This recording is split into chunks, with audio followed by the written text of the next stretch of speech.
or a miss tonight, mainly because my internet connection ain't no good. So hopefully this thing is doing its thing. Turn this thing up a little bit so I don't freeze us out. Is this thing, are we live? Almost 30 seconds in, are we live? Hopefully we're live. If we are live, what's happening, everybody? If everybody's having a fantastic Saturday. If you're watching this on Saturday, chances are your Saturday did not go quite as well as you had hoped. Nitro Crew is in. So one of the interesting things that I decided to do, primarily somewhat out of curiosity, somewhat out of boredom, is go with a different intake system. I had already tried different filters with no real success in the stock air box. And I decided I would do a little bit different route. And I'd been pining over this for a while. And, well, to be honest, I kind of backed out at the last second with this JLT cold air intake. And the reason why I had initially backed out of it was, well, there was a couple of reasons. One, I could not find any real data that would suggest that this intake made any power. And secondly, it's just the sheer cost of the thing.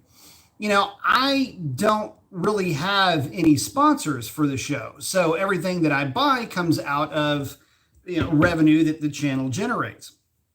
And there are some things that I don't mind spending money on, but a cold air intake, at least at the time, I just really couldn't see myself shelling out the money for it. I hadn't seen any real gains from it. So realistically, there wasn't a reason to go that route. But anecdotally, there was one cold air that did kind of stand out a little bit, and that was that JLT. Part of it's because it gets really close to sealing up against the hood, and you can see the filter through the heat extractor vent, which I thought was actually kind of neat. But the main reason why I went this route, primarily for the sound of the thing. So in looking around at the different units, I started thinking, God, these things are all basically the same. And again, the reason why I got something in my eye, guys. So the reason why I went with that JLT kit, two reasons. First reason, you could see the filter through the vent, which I just kind of thought was a cool little bit of theater. The other reason why is because a buddy of mine had one for sale. So, my buddy Chris gave me a smoking deal on one that he had done a little bit of work to, cleaned it up, painted it, things like that.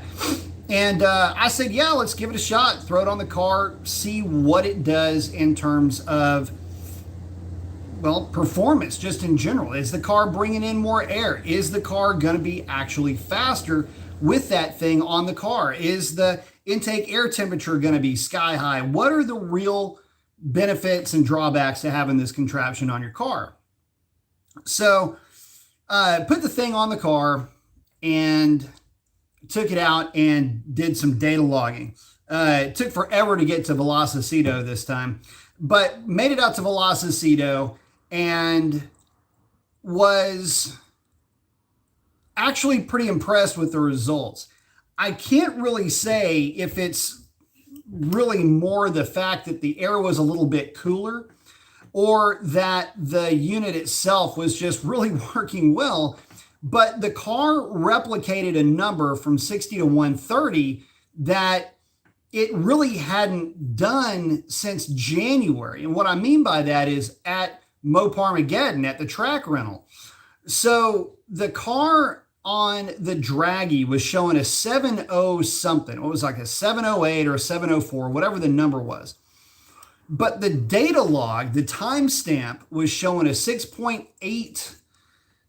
I put it in the description. I think it was 6.876 or something like 867. 6.867 is what it was showing on the actual timestamp when you take the minute you hit 60 to the minute you hit 130. So 6.8 seconds, pretty quick. And so I started looking through some data logs that I had. And it took me all the way back to January of last year, where the car was running consistent 10 teams to find a 60 to 130 that would match up to the number that I ran. And basically it was instead of 6.867, it was 6.83 something. So 300ths of a second quicker, but mind you, in 20-degree cooler air. So I found that if for nothing else, the car at least was able to, I would consider that a match. I was able to make a number that I didn't think that I would match in cooler air. Now, granted, we did have a bit of a cool front come through, but ambient was around 75. In fact, that's exactly what ambient was on the data log. So there's that. Intake air charge was kind of high also with it. At one point hitting a 1.2 grams per second air charge. To put that into perspective, that 1.42 number is almost like saying that the car was running in 1,000 foot DA. And that's how deep that car got into the airflow table. And again, you know, I've seen the car do this a couple of times where it would show a higher airflow table, but the reality was that, you know, there might have been some kind of a glitch or whatever, but the car did run the number 60 to 130, and it did show an airflow number that would be indicative to somewhere, again, around that 1,000 foot to almost 0 DA airflow number. I'm still a little bit thrown off by that. So in fact, I can give you guys an exact number because I happen to have my computer sitting right here. And I'll tell you the exact airflow number so you can kind of get an idea for what I'm talking about. If this thing will spool back up, which would be a real ball. This is that same computer that I've been having problems with. And the thing, it's this Lenovo, and it's basically made out of, if it was made out of paper mache, it'd be a better unit. This thing is like literally designed to sit on a desk and never move. And apparently I didn't pick up on that when I bought it for tuning. I've had had some pretty interesting issues with this thing. But while I'm waiting on this thing to spool up, let me check in with you guys. Let's see. Nitro Crew saying sub B. Sean saying what's up B. Got the arm flex. I like it. Ball guy of the shades. Ryan saying sub Professor Boost. Timmy saying I tried the JLT and lost almost 2 miles an hour in the 8th versus the stock airbox and stock filter. I was really surprised. Interesting, because we're going to be trying this thing out this Tuesday at the drag strip, and we are going to be putting the car up against Chris's car, which is more or less a control for these things. His car is real consistent. He's a very consistent driver. Freddie was saying, what's up, Cookie? What's cooking, B? Got the arm flex. Brandon saying, hey, B, what's up, man? And John is saying, good evening, B. Good to see you. Good to see you too, John. Hey, we're up and running over here. So to give you guys an idea, let me get into my file here. And again, it's kind of strange that I'm showing this, you know, these levels of airflow and the number too, which again kind of threw me off a little bit because I really wasn't expecting that number. I was actually expecting something more in the like somewhere like the 740-ish range, you know, mid 740s. But to give you guys an idea, I just screwed that up.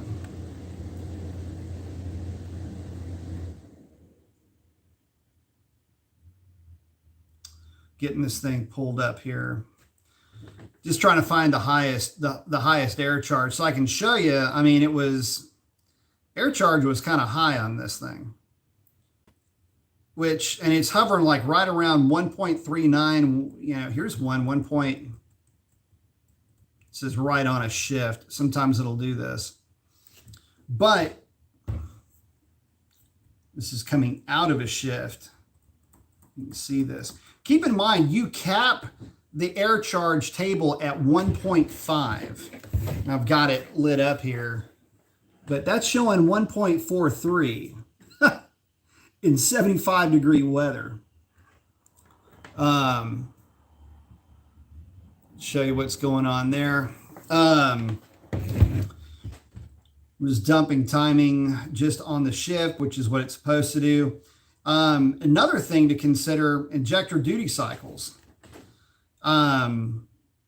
Injector duty cycle was still hovering just south of 90, about 87%. So I don't know. And this is, again, just on a hit.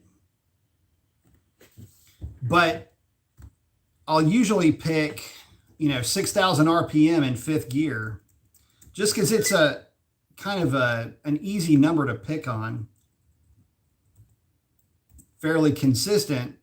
And that's showing 1.3886. So not too shabby. Injector duty cycle of 80%. It's definitely running. Knock sensors all look good. Everything looks good on these passes. Ambient airflow on that one was, ambient air temperature. What did I say? Ambient airflow? Doesn't even make sense. Let me get back up to that. I remember seeing it somewhere in here. Ambient air temp, 82 degrees. So with an intake air temp of only 122, which again, I thought was pretty good. Manifold air temp of 133. So again, it's looking all right. But taking that number into account, 1.388, let's compare that to run 1 on January the 15th. Bling. And we'll get an idea for what we're looking at up there. Again, 6,000 RPM. Fifth gear. Yeah, 144.52. And keep in mind, temps on that is significantly lower. But like I say, the timestamp on that pass wasn't that far off, practically identical to what it ran.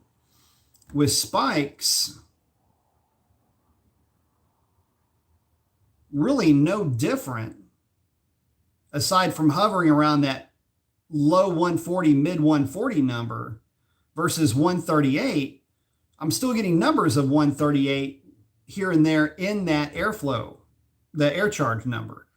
So a lot of that is just a bunch of nerd. Oh, with an ambient air charge or ambient air temperature of 55 degrees versus 82. So quite a big difference. And you would expect that it would have a fairly significantly lower number. You can pull up this one, see if this one's a little bit different. It's kind of fun going over data. A lot of times when I'm going over this, it's easy going over data to get really mired into some of the weeds of looking through some of this stuff. It can sometimes be easy to, I don't know, just kind of lose track of what all you're doing. I mean, it's just like whenever I start going through these things, man, time just seems to slip by. But yeah, ambient of 55 degrees on that one. And again, our last one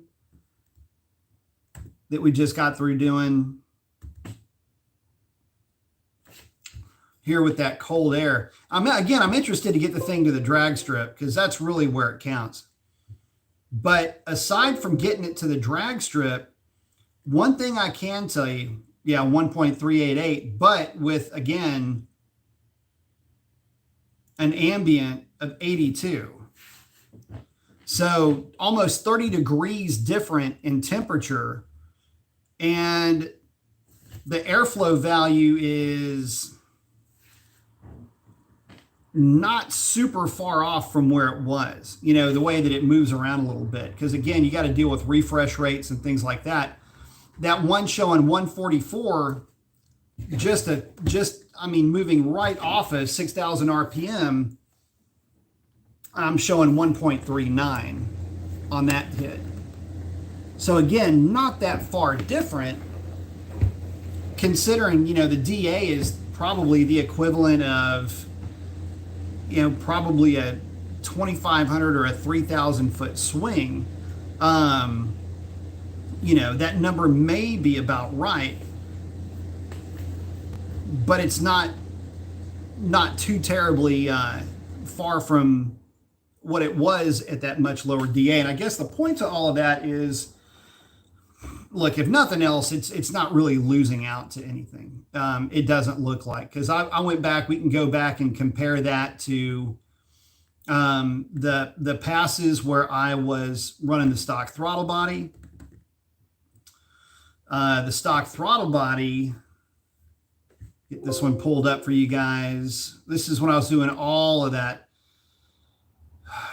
all the throttle body testing, which, you would think would be kind of fun. It's like, hey, cool, we're going to do some throttle body testing. But it's weird. One of the strange things, so the topic of tonight, by the way, is like minor modifications, throttle bodies, cold air intakes, things like that. What really can you get? What can you expect to get? All that kind of good stuff. Is it worth it? Is it worth it a little bit? Is it worth it a lot? What's the bang for buck? Again, this is slightly warmer at 90 degrees versus 88. 1.37 versus 1.38, 1.39 is probably within the noise there. Injector duty cycle at 82%. You start getting into, specific DAs, things like that. It's tough to say. That one was running 17.3 degrees of timing at that number, stock timing value. You guys got to remember, my car, I don't start commanding timing unless the DA gets really low. And that's basically where the stock, the stock timing table just hemorrhages timing. And you can feel it when the DA is really low. You can feel the car, especially on the 4-5 shift. You can feel the car go ba ba ba, and then on the 4-5 it just lays over, and it kind of picks up as you're coming up towards the traps. But it's real easy to feel that difference without some amount of basically just interpolation more than anything else with the tuning. What I say, 82%, 17.3 degrees of timing. Let's see. I would agree that the cold air is probably not going to be better necessarily. But here's something to consider. For whatever reason, because it's not due to air charge, but it's trying to drag a little bit more timing out of it, but it's got a lower injector duty cycle, which would insinuate that it's not making quite as much power. Let's see, actual torque 612 with an expected 664. So, and that's right at 6,000. Let's do 6,000. Yeah, 612. Isn't this fun? We get to go over data logging together. So roughly 612 expected. Let's go back to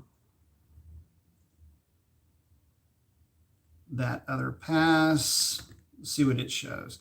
This is the one with the stock intake where I'm going back and forth with all the with all of the throttle body swapping and everything else.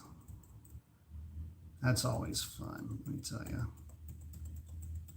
Now we're just going to look and see what expected torque was. It might actually show higher. Expected torque with the stock intake, 590 versus 612. Again, some of that has to do with intake air temp, a really more ambient air temp. But again, stock air intake, expected torque, 590 foot-pounds, or actual torque calculated, 590 foot-pounds versus with the cold air on it, 612. That is not to say that the car picked up, as far as the computer was concerned, 22 foot-pounds of torque at that RPM. It's kind of hard to do an A-B comparison unless you do the A-B comparison within 10 minutes of itself on the same night. Even then, that can be screwed up just a little bit. But yeah, I mean, actual torque. So it is what it is. That's what it's showing. I do remember that this night it was uncharacteristically humid. It wasn't very humid last night. Humidity can have the net result of screwing up your data, because what it can do is screw with the actual air charge numbers. You can show a higher air charge because you're also dragging in all the rest of that moisture that's in the air. And it's technically an air charge. And technically the air that you're metering, or the air that it's calculating, is still a fluid. So that fluid brings in everything that's in it, whether it's humidity, oxygen content, depending on altitude, all of that, temperature, etc. So I do remember this night was a little bit, just the grains were pretty high when I was doing all that testing, which actually played in really well to the throttle body testing, because, you know, if it could have helped on a night like this, it would have helped. It would have certainly, definitely helped on a low grains night. Anyway, do they make power? How much can you gain out of it? Taking the dyno stuff aside, because dynos are so easily manipulated, it's almost scary how easy you can manipulate a dyno. But anyway, you know, taking all that aside, what does the data show? Well, this is basically what the data shows. And again, it's hard to get an idea for, you know, what did it run, you know, 60 to 130, you know, and how do we break all of that down? Well, we can certainly do that and just get a number and see. I mean, I haven't done it for this pass, so we will be doing this together. This is kind of a weird one, because figuring it from a pass can sometimes be weird, depending on how it hit. But we can definitely do it off of the timestamp. So 49.168 was the timestamp for hitting 60, and then we touched 130 eventually. 56,366. Is that what I said? Yeah, 56,366. And what I'm looking at here, guys, is at the very bottom, you have timestamps right there. And that lets you know, in other words, at this exact amount of time into, in this case, wide open throttle, or at this mile per hour at this timestamp versus this mile per hour at that timestamp, which is what I'm doing here. So basically, it's like having it's a automatic stopwatch that's taking play, that's running as you're doing the data log. So you can always, just as you're taking notes, you can hit pause, timestamp your anomaly, or the thing that you're looking to maybe have to come back to or compare to. 56.366 minus 49.168 comes out with a 719.8. So 719 with an 8. And that's on the timestamp that we're talking about here. So we know that that's a 719 with an 8. And I know it's kind of like comparing apples to apples when you start getting into, when you start really kind of diving into, well, if you compare this to that, and this is another good lesson for you guys too, as far as, you know, well, I had my car to the drag strip, and then I put this other part on the car and it went faster.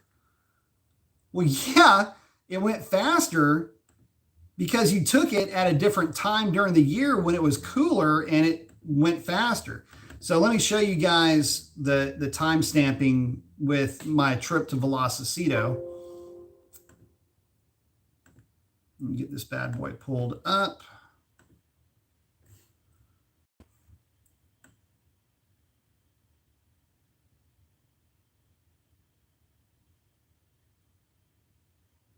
Let's see. Oh, wrong one. Timeout. Timeout. Sitting there messing with the wrong one. Hold, please. Hang on. What did I just do?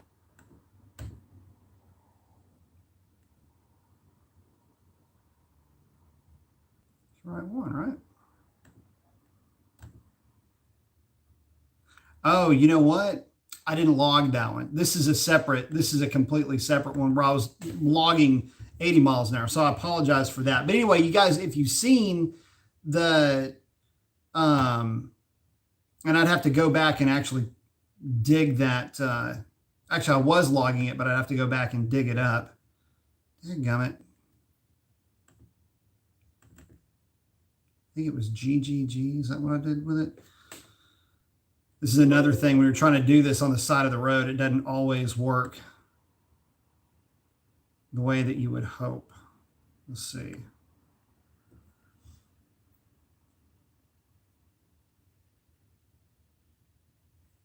That is not the right one. Let's see.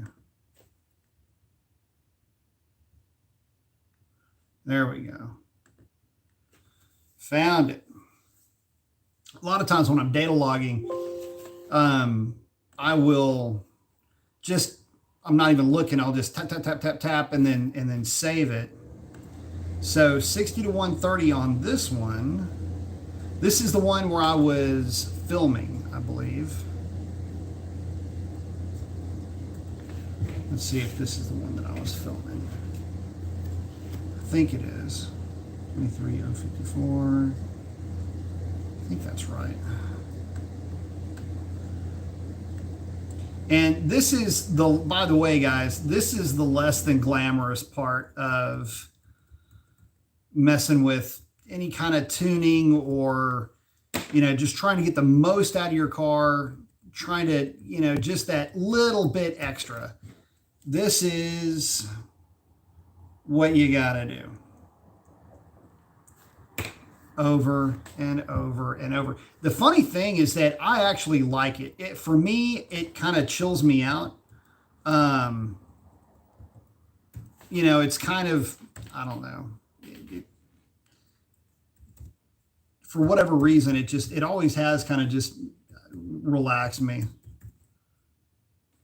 What the shit? Hang on. Okay, 29.919 minus 23.054. Yeah, 865. So that was the number that it ran the 6130 with the cold air on it. So 7.1 versus 6.8 on the timestamp itself. It's the most consistent, most accurate thing that I've got, aside from a draggy, to be able to test these types of things. So what does all that mean? I don't know of anybody that's actually going out and doing back-to-back testing on minor mods like this, but what does it tell you? Well, if you just go off of what, by the way, that was at 1.4106 air charge on the top of that hit. And to give you a better idea, then the cold front blew through, basically as I was playing with that. Temperature dropped to 75 degrees. And on that hit, again, it went to 680 versus the other hits that were at 82 degrees. But again, those numbers weren't matching. Even with the higher temperature, they weren't matching that lower number that it ran with the JLT. They were all higher, 7.1, 1 and change, 7.2. Again, it's not to say that there's a huge gain, but we'll see when the car goes to the drag strip if there's any gain whatsoever. To go back and look at that 6,000 RPM number that we were looking at earlier, that hit with the cold air, cylinder air mass 1.42. Now think about that for a minute. Air charge of 1.40. Now 1.40 is an interesting number because 1.40 is only 0.04 away from what it was running in 55 degree air when we were comparing 60 to 130 from passes made in January. So when you think about that, it's 0.04 less, but in a significantly higher DA. That would suggest that it is definitely making power, and it's definitely making power when you consider that it's, well, I've got it right here. The difference was 6.858 on that track day versus 6.867 for apparently 865. I guess I should have, well, timestamps can get a little bit one, but we'll go 6.867. That's fine. Think of the difference between those two hits, with the faster one being at 55 degrees versus 75 degrees for that other hit. But then you go through and you start dissecting the air temperatures and inlet air temperatures and everything else. And I mean, the thing seems like it's working. And again, is it working in a big way? Well, that's kind of hard to say, but I like to try to chop these things down in terms of density altitude. And I would argue that last night, density altitude was probably around 1,000. So if it was probably around 1,000 and these hits were made somewhere around 0, give or take, then I would venture a guess and say that, or at least that data set was taken at that number. Or let's say it was 1,500 and these were roughly 500 feet. So there's still about 1,000-foot difference, or about a 3% difference you could make up. Well, what's a 3%? If it went 3% quicker, I mean, I don't know if the numbers play out. Let's find out. And this is just the kind of the way you're thinking about this stuff. So if my DA was higher, we'd take the quicker number, 6.858. I can divide it by 0.97.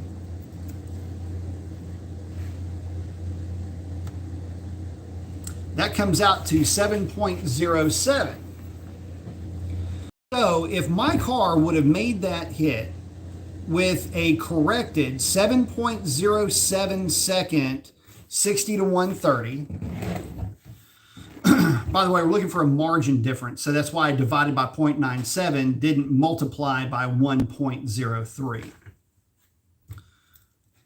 So if my car would have run that number at my approximate DA, then 7.07, if it was running the exact same as the stock airbox, would have been the number that it ran, except it ran a number that was practically identical to the number that it ran at the track, at the rental, which is to say then, all you got to do is just reverse the math in your head, and you'll know exactly what I'm about to tell you, that you're looking at a 3% power gain if you go off of this data, which is, again, and you got to understand, guys, what we're doing here with how we're coming up with the math, this is how, when we're putting tunes together and when we're comparing data sets from different times, and when you're looking at dyno numbers, this is even worse when you're dealing with dyno numbers, because at least with the real world, you have real world known conditions that you can play with.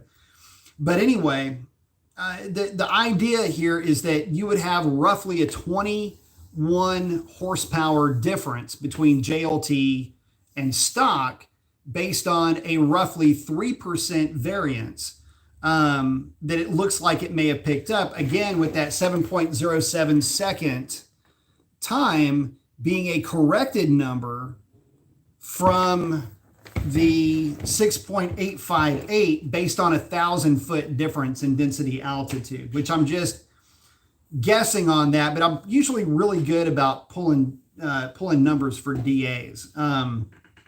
So that would suggest that the car is running better. And I can't really argue with that because I did something else. And again, we're talking about minor modifications. The throttle body didn't work. Now we're into the JLT thing. The JLT, once you start to dissect the numbers, and I mean, obviously we're down into the organelles on this thing, right? I mean, we're really dissecting this thing tonight. But that's what we have to do, and that's what we do when we're evaluating parts and evaluating to see if they actually work. I mean, obviously the drag strip is the ultimate tattletale, but the street is where this car lives most of its life, and or at least it used to. And in this case, the street would tell you not only did the JLT make power, but it made about a single point in compression higher power, or a single atmosphere better. In other words, I went 1,000 feet deep on this thing in terms of a corrected number. So not too bad, but let me get to you guys real quick. Dr. Diffson said, thanks, man. Saying if it helps, I was close to 1 a.m. on the upload. Nice. Chuck saying, smash that like button for B. Thank you very much. Appreciate it. As I was scrolling back up, Jay Casey saying, hello, Dr. Mopar. Amen on the humidity. You're the first that I've heard explain it correctly. Great info. Thanks. Yeah. Well, and that's part of the thing. I mean, a lot of folks don't really understand humidity and how humidity works, and how humidity can wreak havoc on your tune. And so again, to go back over that for you guys, when it's real humid outside, the car is going to see this air charge. It is a mass, not only a mass airflow really, but this is it's a mass air pressure is what it's seeing. It's just basically reading the mass of the air that's around it, barometric pressure, and the basic, your barometer, which is going to entail whether it's low pressure, high pressure. There are all these different things that are incorporated with that. But your car sees the extra humidity as, in essence, just a heavier air mass. But again, people mistake air for just something that's around it. Well, they don't know it's mistaken for something that's around it, but they misunderstand it being different than fluid. All it is a fluid. And again, it's going to drag everything with it that's in it: humidity, temperature, oxygen content, all of that. So because of that, the bottom, that's really like going around my ass to get to my elbow to explain to you that the car will see it as a higher air charge. That means that it is going to remove timing because it sees that higher air charge as not needing the higher timing, because you're going to have a higher cylinder pressure with the higher air charge. Technically, it's right, and it is right to do so. It's just that there's not a hygrometer in your car to tell the car what the humidity is. That would be pretty cool if it could do that. You would probably want to add more time with the humidity.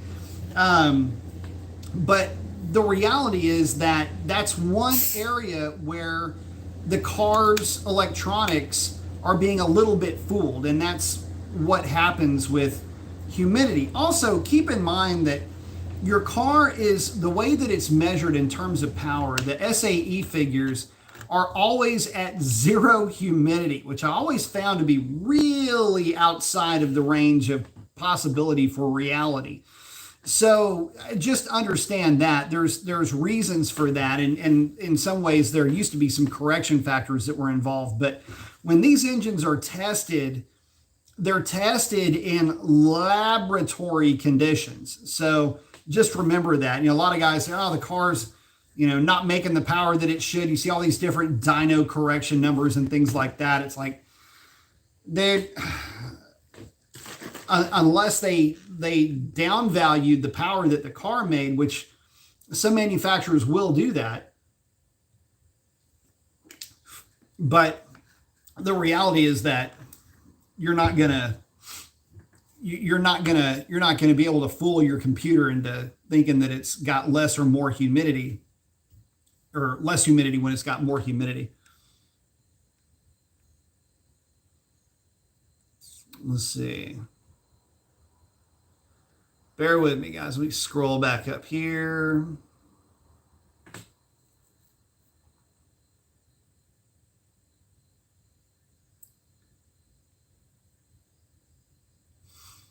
Fred saying, what's cooking B? Got the arm flex and the dude with shades.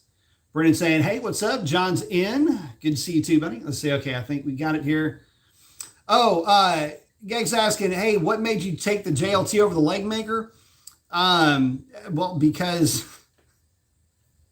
one of them was sitting there and it didn't cost me much of anything. So it was like, hey, I got a leg maker, or hey, I've got a JLT. Want to try it out? If you want it, sell it to you super cheap. And it's like, okay, let's have some fun with this.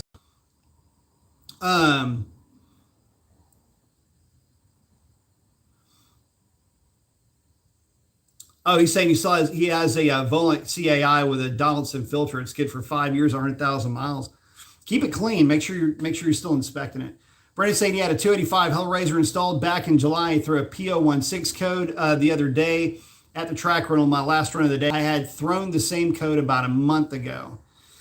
P016. God, it's been a minute since I've seen a P016. P016. That's the P016, that's the not ready, intercoolant temperature not ready fault code, isn't it? Or am I losing my mind here? I think that is the P016 code. Nitro saying he got the same intake and thought the car did run better in the middle, but after being a fan, I just said B. Mason said it's just theatrical shit. Okay, so let's get to that.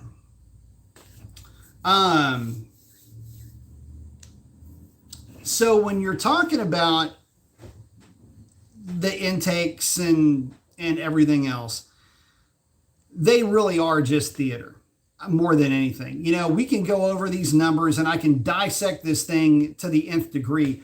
A lot of times when I start dissecting this stuff, I find out pretty quickly that in some cases you'll overlook something. You'll overlook something that if you'd have just noticed it earlier, would have saved you a whole lot of aggravation. And that's why I'm going off of these timestamps and I'm trying to find the absolute fastest that I know that the car has run, or at least the absolute fastest passes that the car has made under, say, 500 foot or negative 500 feet DAs, where I know that the air was real deep. And in that case, yeah, I'm looking at it going, dude, that's actually a pretty legit thing. What I haven't mentioned is, yeah, I am in love with the noise of this thing. That is to me the theater behind it, the sense of arrival that you get with one of these things, just by driving the thing around, just kind of rolling to the throttle and it you hear the bypass shut and you hear the blower make all the noise. You know, that to me is basically worth the cost of buying one of these things, whether or not it makes power. And again, the problem is with a throttle body on a stock car. I tried, and it was 11 on off sequences, like on off on, just trying to back to back to just collect data and try to carry the experiment through as best as I possibly could. And then we took it on and took it off and put it on, or whatever, a modified red eye, which again did fantastic, but that is what it took to make that throttle body actually work. and to show an increase. And it did show an increase, so it's a legitimate gain at that point. But it wasn't by much, and we're talking 1 mile an hour. But the thing is 1 mile an hour and half a tenth is pretty good considering how hard it is to come by some of those numbers, especially for these cars. So, you know, it was able to pick up a little bit. And a mile an hour, not too bad. I mean, a mile an hour is enough to basically prove your point on the back half of the track. So at least there's that. I would say it's worth it in that respect, but really not worth it in others. We're going to say, when I called HHP the first time, they thought it might be a loose map sensor. And now that it happened a second time, do you have any thoughts what might be causing it? Bad map sensor, particularly. Remind me, I'm getting the 0106 for whatever reason mixed up in my head right now. So many codes rattling around up there. There's Dr. Diff is in. He's been busy finally able to check in. So anytime you're getting a map code, it's usually either a bad map or it's a connector, some kind of a connection. I have seen map sensors go bad. So in fact, it wouldn't be the first, second, third, or fourth time I've heard of map sensors potentially going bad. So keep that in the back of your mind. So let me ask you this. Are you in the habit of icing your intake manifold? Icing your lid when you go to the drag strip? If you are, what can happen is if you ice that thing down quite a bit, it will start to condensate on the underside of that lid. You start running the car and air starts moving around and dragging that condensation around, and it can actually get into some of the map sensors. So without knowing a little bit more, if the 0106, for some reason, I've got it stuck in my head. That's a 12, maybe I'm thinking of a 128. I'm thinking of P0128 code, sorry. With map sensors, I have seen them freak out in that respect too. So lots of weird stuff when it comes to the map sensors.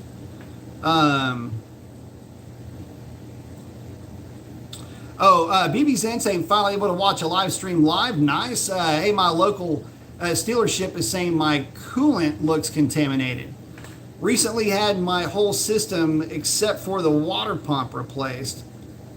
Only other engine work was the cam springs, push rods, etc. Car size over 100,000 for a 6.1. Thoughts on what could be causing the contamination?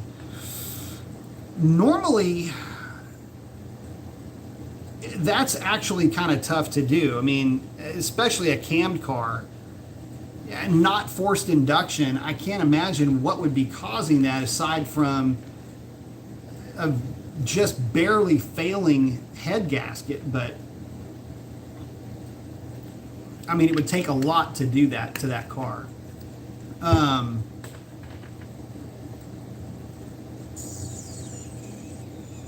Check to make sure that well, I wouldn't think that it would be bad. Check to make sure you have a good radiator cap. Aside from that, it sounds to me like you've already had it replaced. You know, keeping that stuff fresh is the most important thing. Chuck, thank you very much. Asking Diablo tuner, would it affect on a Challenger RT Plus shaker or just an expensive cab light? Diablo tuners. So one of the things that I will say about any of the Diablo tuners, like if you're thinking about the Trinity, for example, you can add a little bit of timing, you can add a little fuel, you can go in there and play with them a little bit. But the only time I really consider those things useful is for data logging. In particular, data logging knock sensor voltage. That's really the only time I've ever used mine, except for measuring 0 to 60 or something like that. I've actually had So I've actually had quite a bit of fun with my Trinity. I still have my Trinity. I just have no clue where I put it. No, actually, it's in my office at the house in one of the cabinets where I keep OBD2 readers and things like that. Neat contraption and lots of fun to play with, but unless you're really mindful of fuel quality and you know the tune that's in your car and you don't want to have to drag around a laptop, you just want to be able to plug something in and read a PID. That's really what they're best at. I wouldn't really run any of the canned tunes.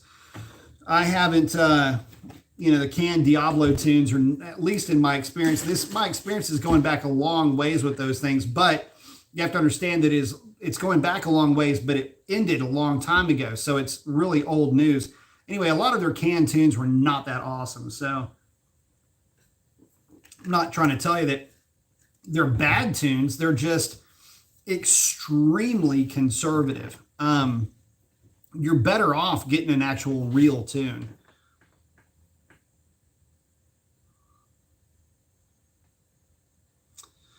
Nice. So KZ1000's in, one of my favorite bikes of all time, by the way. Y'all that don't know, I was dealership sponsored by K1 Cycles when I was a kid racing KX80s, KX125s. One bad KZ1000 saying, hey B, tuning the ABS 650, good carburetor on his 81 GMC Caballero. Very nice. Always enjoy listening to your live streams. Cool deal. So some tips on that. ABS 650. So I'm actually more and more and more liking that ABS that I've got on Sierra. Depending on cubic inch displacement, I can tell you that mine liked the lightest springs in the primaries and I do still have the stock secondary jets. You can't change anything about the secondaries except the jets, but you can change the needles for the primaries. Anyway, and the springs, mine with the 400 small block, as mild as it is, it preferred the lightest springs on the backside, and made sure that it was going to wide open throttle, the air door at stock, and what else? Oh, accelerator pump.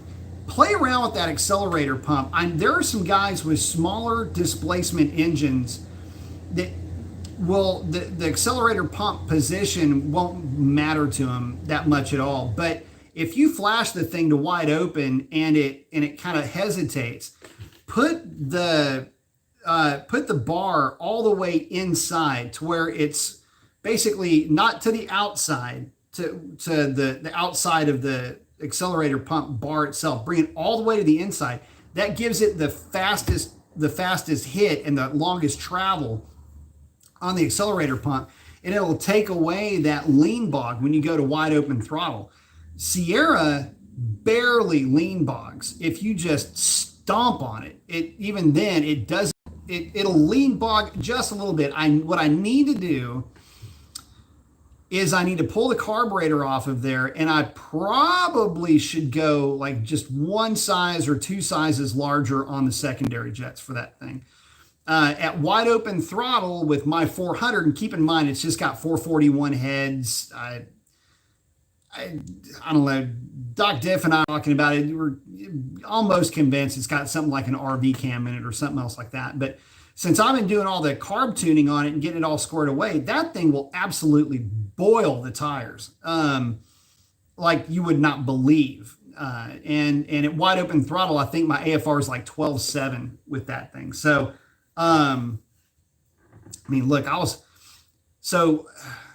was playing around in the truck today. As a matter of fact, now that we're talking about it, we had this huge truck event down here today, and I was going to go by there, but it was standing room only on the highways trying to get into the place. It was that packed.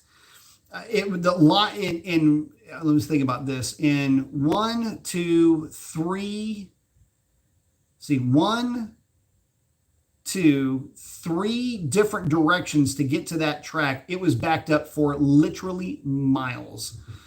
So anyway, I had to jump out in traffic and just go on. So I just rolled out, and then as I was rolling, I just matted the throttle, and it absolutely lit the tires up, man. I mean, that truck runs good with that ABS too. You know, hit second, rip second gear, and the truck kind of give a little bit of shimmy when it hits second. The truck's running really good. And I guess the whole point of this is I'm stoked to hear you got an ABS too. They are the best when it comes to drivability over the Holly variants, any of that. They're just really good at being almost very analogous to fuel injection once you get it sorted out. It is really that good on my truck. Now, if I had more cylinder head, more camshaft, different intake manifold, I would probably, at my cubic inch displacement, move to an 850 and you know, kind of back off on the 850 and see where it landed. But for, you know, a mild big block, kind of a mild 400, or for even a little bit of a not radical, but just kind of rotted up a little bit 350, that carburetor is really good. But again, you set them up like the way I've got mine set up, at least on my truck, and it is absolutely cherry. I love that carburetor on that truck. But cool, I got to talk about carburetors, man. Thank you, KZ. Appreciate that, bud.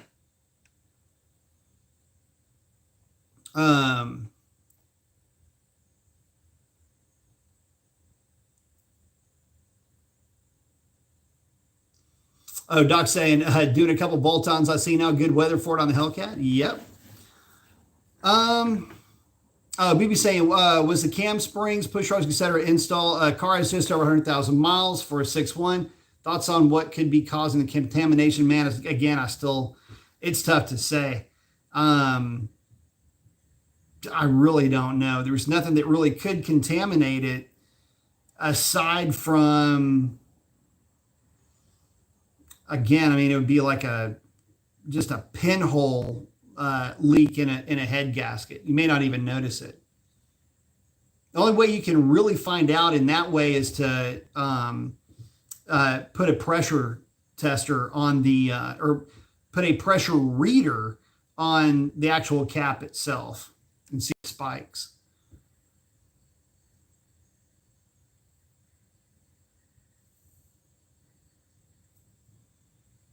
Oh, Doc's hanging out with BB78 on cams. And that's right, I do spec his cams. Bain saying, will deleting torque management system hurt the life of the HP70 significantly?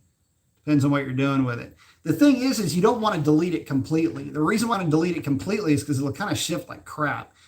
I like to leave a little bit of torque management in there. And basically what you're doing is you're removing about, for lack of nerding out on you, you're taking out about, say, 200 foot-pounds of torque for about that long. I'll even show you how long it is, because if you look at that data log, see every time it goes boop, boop, that's timing that's coming out of the car. In other words, that's literally, it just takes out the timing real quick. But that doesn't really tell you what it looks like. So let me tell you what it looks like in real time by doing this, and I'll just hit play, and it goes, boop, and it goes, you start getting into wide open throttle, it goes, wah, boo, wah, boo, wah, like that. I mean, it's literally happening that fast. But it's happening that fast, but that amount of time is just enough to take the load off the transmission and help it shift a little bit quicker. So leave a little bit in there and you'll be in better shape. Arthur's checking in. What's up, man? You're good. Thank you, buddy. Dr. Diff, thank you, buddy. Let's see. JK saying, hello, Dr. Mopar. Amen on the humidity or I saw the first one to explain it correctly. Thanks, bud. Yeah, a lot of people just don't get that. And it's the single, by the way, that is the single most determining factor in the vehicle's performance. I can tell you that I would rather run at 2,000 feet with 35% humidity than at 2,000, 1,500 feet with 90% humidity. And by the way, remember, it is a relative humidity number. It is not an absolute number. What that means is that of the air that could carry moisture, this percentage has moisture. So if it's cool outside and you have a 60% relative humidity, that 60% relative humidity, let's say it's 60 degrees and it's 50% humidity versus 90 degrees at 60% humidity. That doesn't mean that the 90 degrees that you're walking around in has the same amount of air in the air, water in the air around you that the 60 does, because the air at 90 degrees Fahrenheit has more energy. It can carry more water in it. So instead of being 60% actual humidity, it's probably, you can think of it like it could be 80% actual humidity, 60% relative humidity. You can kind of think of it in those terms, but remember, it's a relative number, not an absolute. Something else a lot of people forget about. Chuck, thank you, buddy, saying smash that like button. That's right. Give the people's elbow. Chuck's saying, oh, he's hanging out with Jerry. Let's see.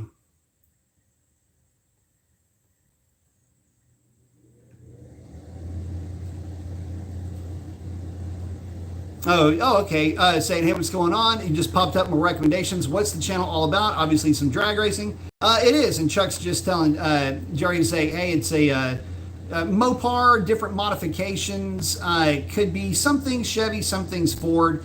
Sometimes I do an open chat. Other times it's specific to a specific modification that's been done.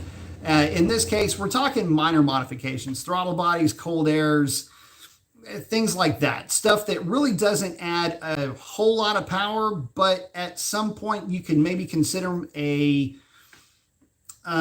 a mod that you need to complete the package, in essence. It's a modification that without it, the car may not do as well with all the parts installed on it as it would just be by itself. So it's a supporting modification, not just an outright, power increasing modification, if you will. XO saying, B Mason, Dodge's best option right now would be to offer the TRX truck without the Hellcat, i.e. a heavy-duty half with a 6.4 HD and turbo inline 6. Man, I'll tell you what, if they had a turbo inline 6 and they did it right, that'd be sick. I love me some inline 6 anyway, so.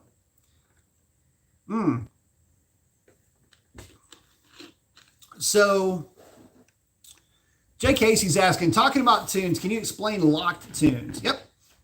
If you bought a car with a locked tune, can you view it with editor? Would both engine and trans tunes be locked? And what are the options for changing at the track? So I can, but like with my truck, the tune is locked on my truck, but I can go into that tune and do a read file. The difference is that I can't save that tune unless I register the tune. And if I register the tune, it really doesn't matter then anyway, because I can't do anything with it. The only thing that registering that tune does is it allows me to basically save it, make whatever changes that I want to make to it. And then from there, once the computer is physically unlocked, and if need be, a smart cable's installed and all of that. But at that point, then I'm able to go in and make the changes. But no, I can read tunes, no problem. I can also data log. And that's one of the things that I did the most of, was just data log. I got more data logs I know what to do with. And that's what I did a lot, whether the tune's locked, unlocked, or the computer actually is locked or unlocked. You can always still data log. So yeah, you can, depending on the operating system, there are some that you can't read out. If the actual tune is encryption locked, but most of the Mopar stuff you can read that no problem. Again, with the only caveat being that you can't do anything with it.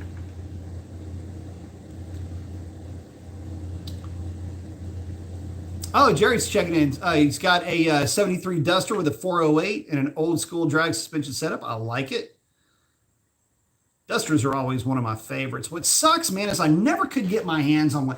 I could not have begged, borrowed, or stolen a Duster. I was looking for one. God, it was back. Oh, man, it's got to be about 4 years ago, 5 years ago.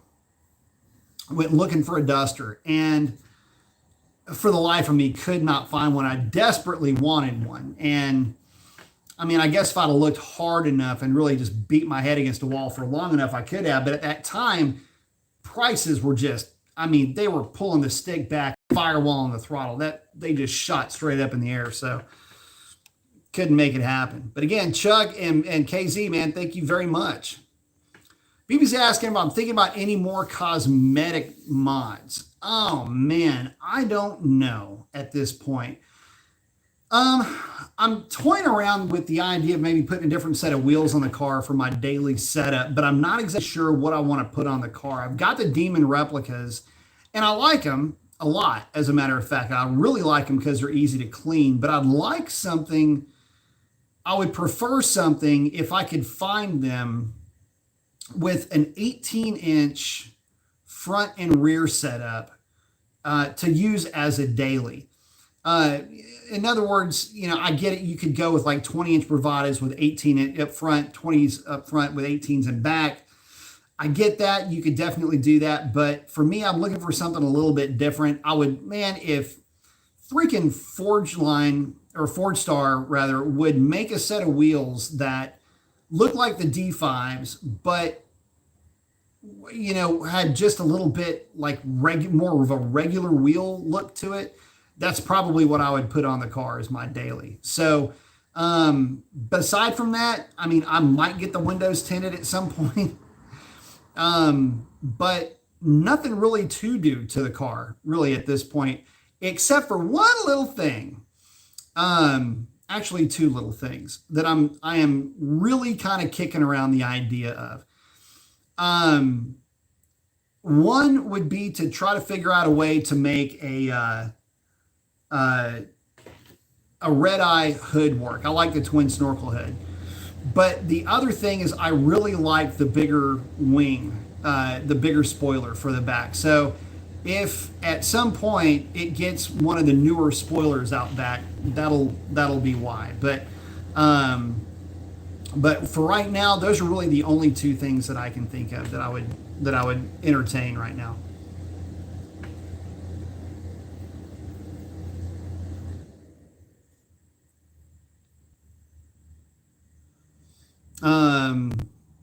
ST's in. Oh, Brandon's saying, yeah, the P0106 code indicates that the manifold absolute pressure sensor has been pissed off. I did ice the supercharger yesterday, but not the first time the code triggered. Usually it means you've got a pissed off map sensor somewhere in there. It's the one that I'm thinking of, and that's why I was asking about icing the intake. Again, I've seen that caused that code before. God, I don't know why I had the 0128 or stuck in my head though. I'm having a lot of weird codes, you know, just kind of working through some stuff initially there for a while with the wheel sensors and all of that, and just all kinds of weird shit lately. Rift is in. Nice. Rift is asking if I've ever used Permatex for the beads on your tires. I'm looking forward to doing some wheelies at the track, but don't have bead locks. I've never used Permatex, and you will be able to launch it hard enough without having to resort to it. That being said, in fact, Dr. Diff has the wheels, or had the wheels. We did use, was it Permatex, or I don't know what they put on there, E6000, some kind of a adhesive to try to hold everything in place. I don't know that it really does a whole lot of good. You're relying primarily on the pressure of that bead on the seat. Some wheels are better than others. I can tell that the D5s, I don't know if it's because of the knurling or what, but I've never had an issue with those. Never had an issue with the Dark Stars either. As much of an issue with the Dark Stars with the tires turning. So But some guys have used it. It makes a little bit of a mess of things, but it kind of is what it is. Riff saying he's putting about 9 bills to the rear wheels right now, so he probably should get bead locks. I would probably agree with that.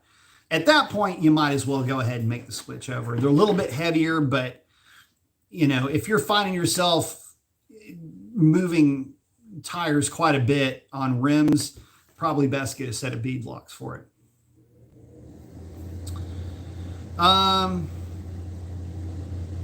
Oh yeah, Chuck's, yeah, he's saying it seems to be more difficult to find a cold air intake system for the shaker Hemi. Yeah, you don't need one. But I remember you telling me months ago that the stock Mopar canister is fine. Yes, it is. Just put everything in the way that it was, the way that you had it. That system's actually really good. Oh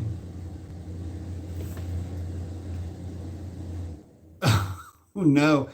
Mike's saying, funny story, he thought he had a bad exhaust clamp since he was hearing a bad vibration on startup. Turns out a pebble fell perfectly between his quad tips. Oh man, that's brutal.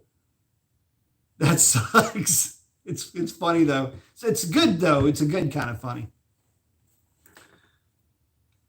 So he's saying, just a heads up for anybody with a creaky exhaust, check for rocks first. Absolutely. Andrew's asking, if you could make one performance mod to a 392 wide body without voiding the warranty, what would you do? I have tires, was thinking of a ported 85 millimeter throttle body or an intake ported. You can do the intake port 85 millimeter throttle body. You might not be able to get away with. So be mindful of that because it kind of sticks out like a, you know, those things look like jewelry underneath the hood, but you can't tell about a ported manifold unless you pull the manifold off or the throttle body off specifically.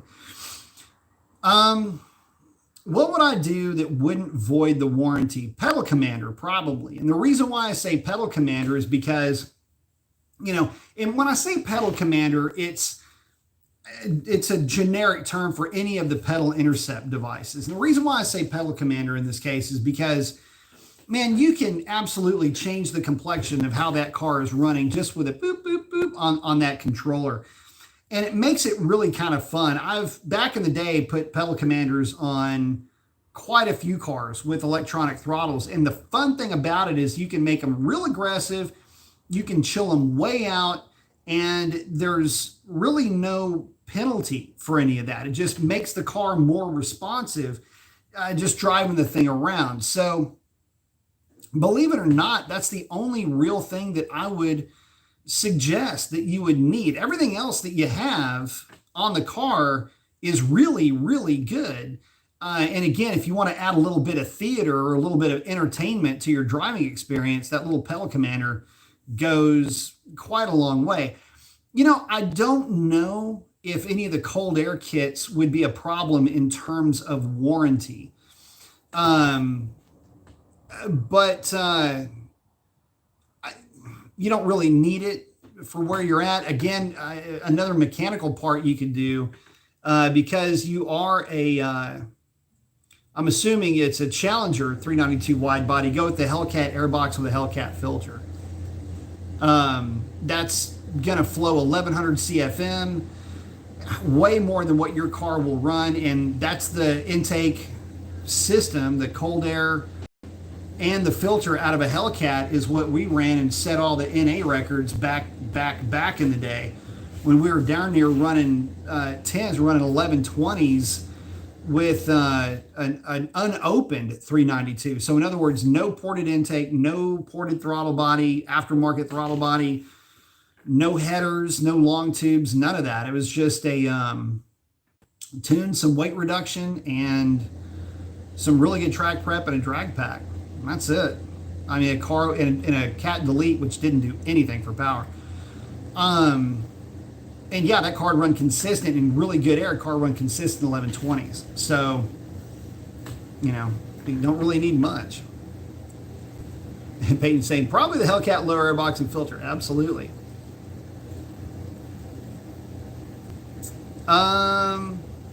Oh, Andrew's asking if the Hellcat airbox is really worth it on a wide body Scat Pack Charger. The snorkel does not seem to be helpful with the wide body mail slot. Yeah, I don't know if it really is on the Charger, to be honest with you.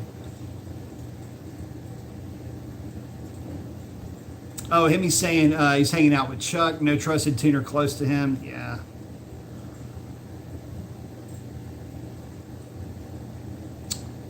Let's see. Oh, he's saying that would be a Trinity 2, not T3.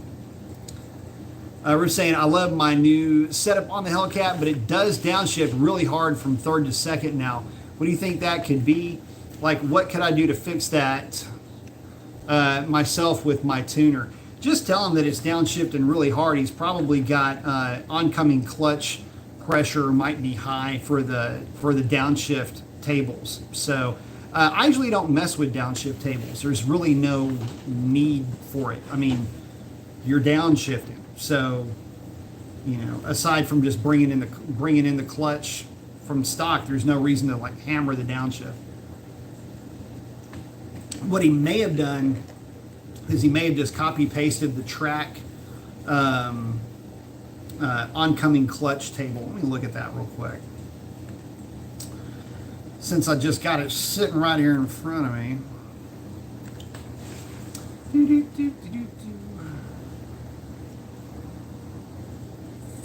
Let me pull that up. See if there's see what the difference is in terms of pressures on that. I can tell you right now. Transmission. Oh, I gotta expand that. Shift pressures, downshift. Oncoming clutch. Normal performance in sport. 3.2 at 0.3.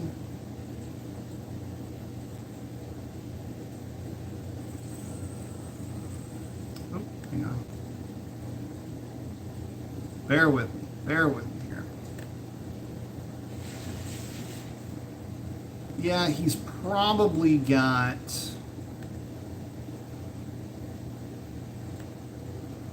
those pressures a little bit higher. Interesting. Let's look at the 4.2 is 0.20 bar. Some of them are basically the same.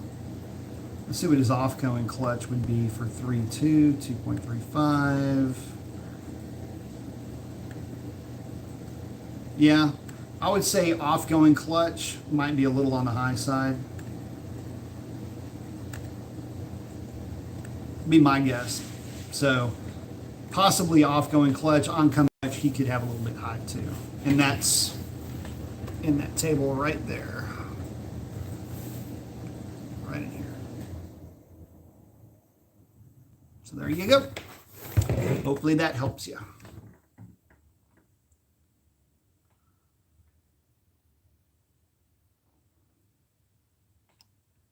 Let's see here. Riff, thank you very much. Saying he's going for a 960 on the 29th with his new setup. Well, hopefully you get it, buddy. I have faith in you. You will get this number. Yeah, your combination should definitely do it. Oh, timeout. Just screwed that all up. 960. 960 cars are a lot of fun.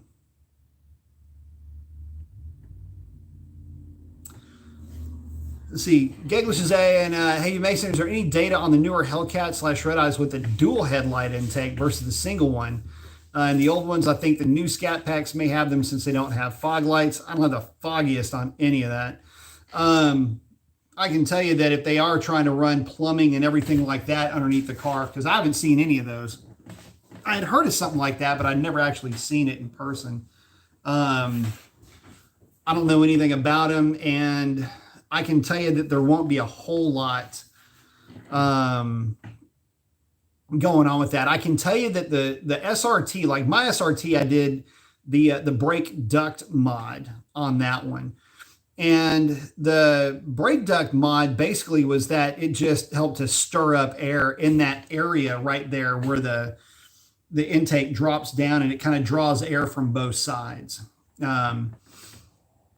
Both the very bottom, and then with the Hellcat assembly, you'd be sucking out of the headlight also. So really good unit, but I don't know that there's any data. If they are trying to drag air from one side to the other or doing whatever, I can tell you that it wouldn't be marketably different at all. It's really be more gimmicky than anything else.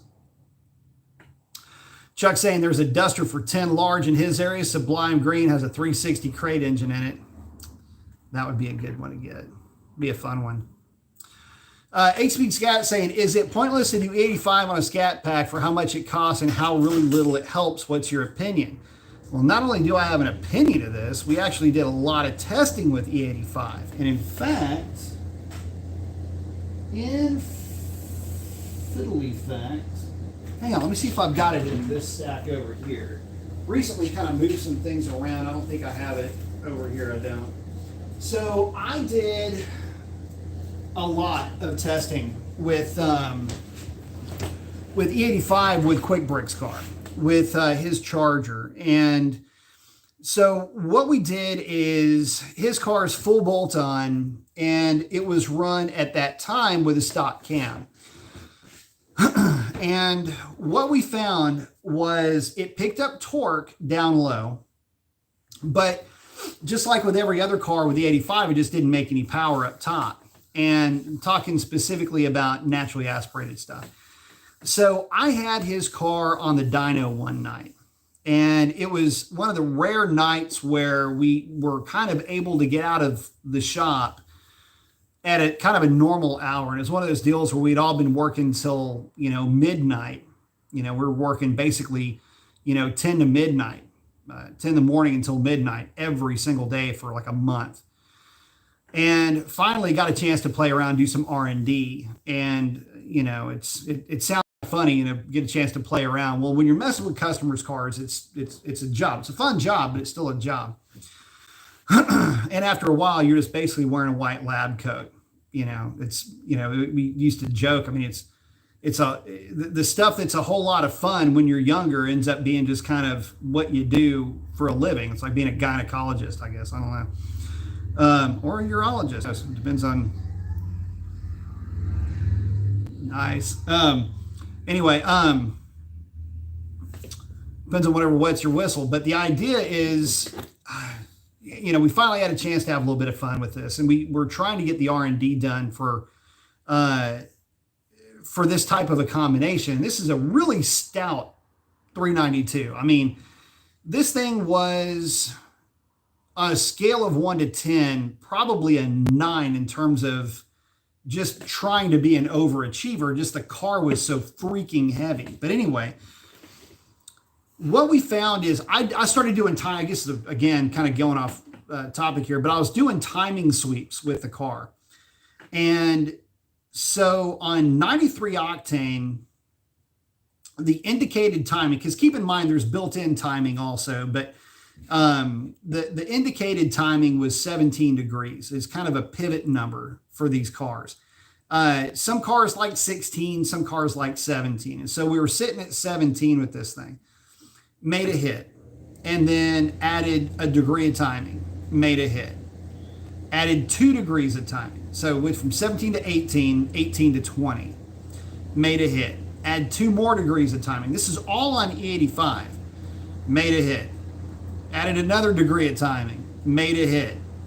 And at this point, you're at 23 degrees. Like, all right, add another degree of timing. Didn't do anything. In fact, I think at 24 degrees, it started to kind of come down on the other side of making power.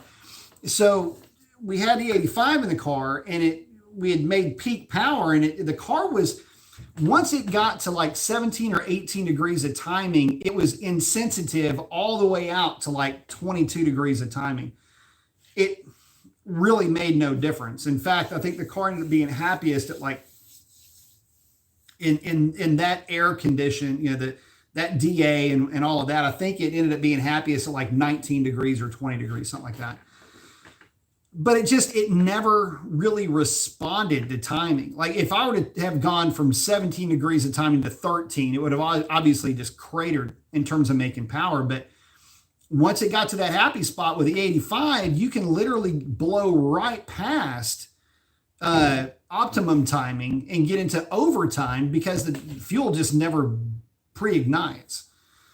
And so what did we learn from all of this? Well, we learned that trying to chase horsepower with timing was a complete waste of time with that car. We learned that, yes, in fact, you do pick up torque, but you pick up torque primarily at the hit. You pick up some torque through the mid-range, but it's a diminishing gain. And then with the further out you go, the less power the car is going to make above where it already was. And so I spent the better part of like the rest of that night for sure. And then part of the next day playing with it. And then really, but I mean, I'd already done all the timing sweeps. So in fact, there are times where you're just like, I'm just sick of making timing sweeps. But started to play around with some torque management settings and pedal followers and things like that, which came significantly later, that we were able to take advantage of that torque down low. And that car at 4,600 pounds ended up running 157 60 foots. So, I mean, that car would hit every bit as hard as a Hellcat down low. So there's that. But in terms of making power, naturally aspirated engines just don't do that unless you are real deep in compression ratio, 14, 15 to 1. Then, yeah, in that case, E85 is going to be your new best friend. Boosted applications are also good in that respect. But outside of that, probably not going to help you a ton.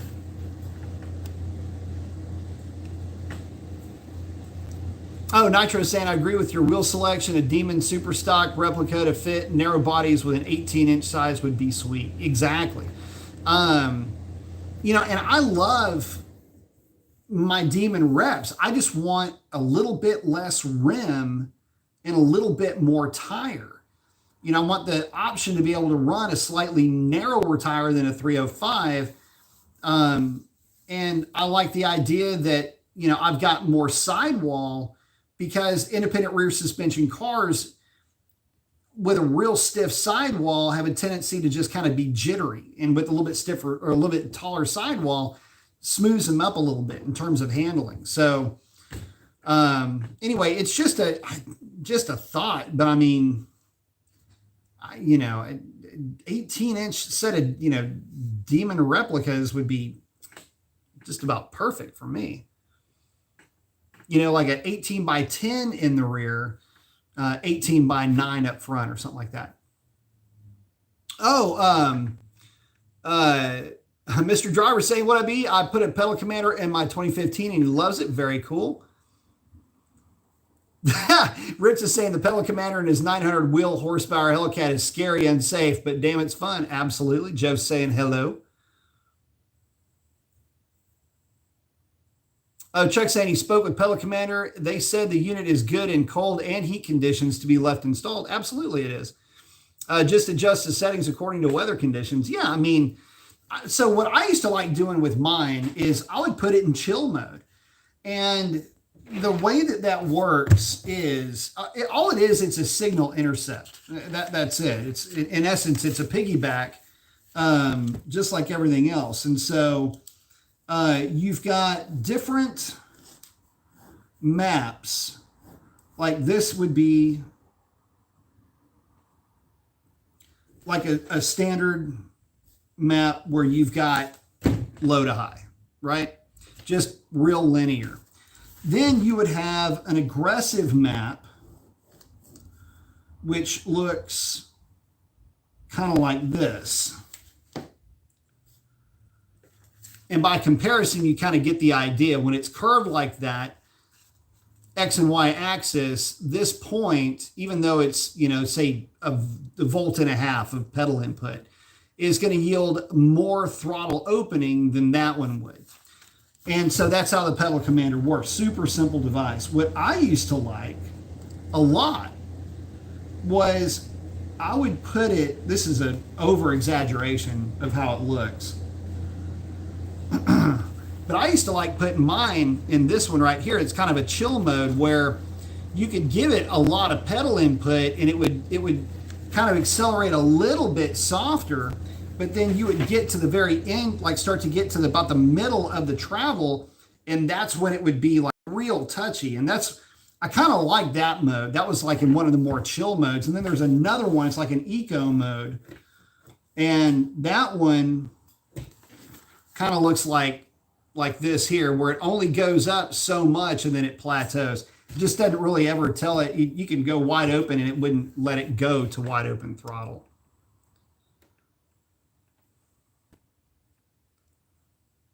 Let's see.